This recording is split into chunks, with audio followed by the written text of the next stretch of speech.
Assalamualaikum warahmatullahi wabarakatuh. Bersama saya Nurul Islamia, peserta Latsar CPNS golongan 3 angkatan 19, nomor daftar hadir 39, BPSDM di Provinsi Kalimantan Selatan. Di sini mengenai pembinaan sikap dan perilaku dengan pengampu Insinyur Taufik Rahman. Saya akan menjelaskan mengenai kode sikap perilaku.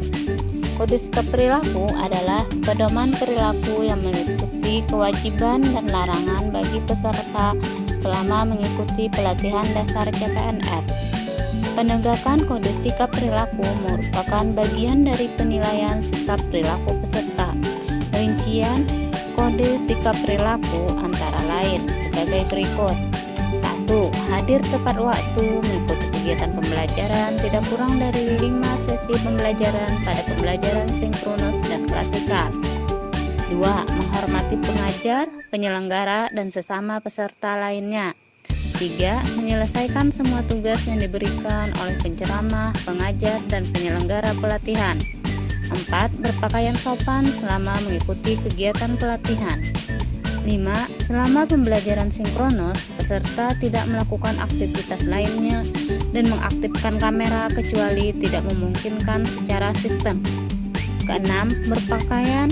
Berperilaku peduli dalam menjaga kebersihan dan kenyamanan di lingkungan pelatihan.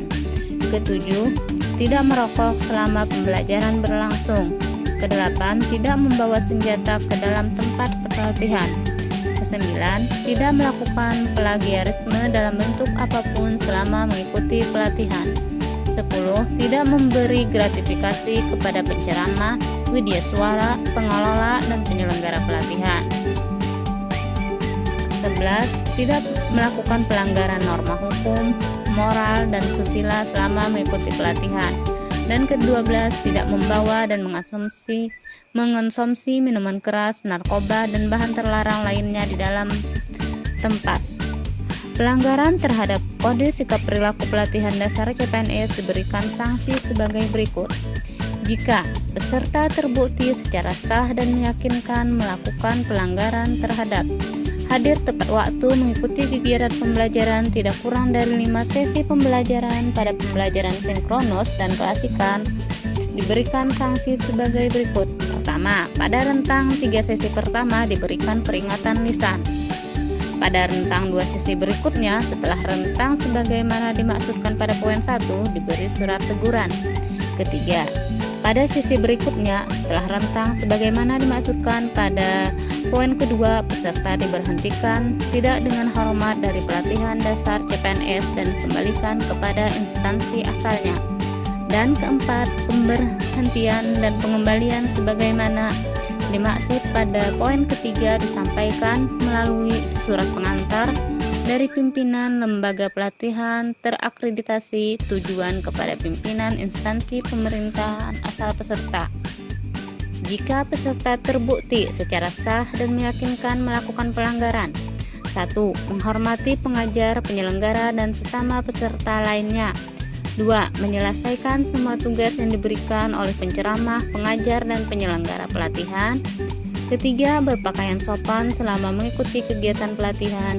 4. Selama pembelajaran sinkronus, peserta tidak melakukan aktivitas lainnya dan mengaktifkan kamera kecuali tidak memungkinkan secara sistem. 5. Berperilaku peduli dalam menjaga kebersihan dan kenyamanan di lingkungan pelatihan. 6. Tidak merokok selama pembelajaran berlangsung. 7. Tidak membawa senjata ke dalam tempat pelatihan. Diberikan sanksi sebagai berikut. 1. Pelanggaran pertama diberikan peringatan secara lisan.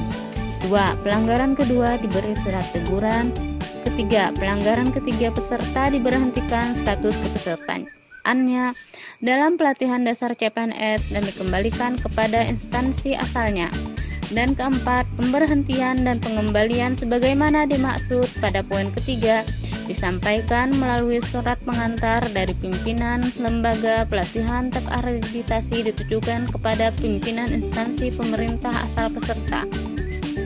Jika peserta terbukti secara sah dan meyakinkan melakukan pelanggaran, tidak melakukan plagiarisme dalam bentuk apapun selama mengikuti pelatihan, peserta diberhentikan status kepesertaannya dalam pelatihan dasar CPNS dan dikembalikan kepada instansi asalnya.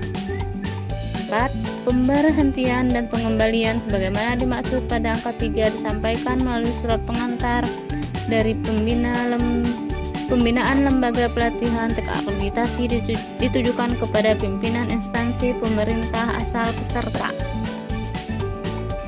Tujuan dari pembinaan sikap dan perilaku adalah peserta memahami kode sikap perilaku Latsar CPNS. Peserta melaksanakan kode sikap perilaku Latsar CPNS, serta peserta bersikap dan perilaku sesuai kode sikap dan perilaku Latsar CPNS. Demikian penjelasan dari saya, semoga ada manfaatnya. Assalamualaikum warahmatullahi wabarakatuh.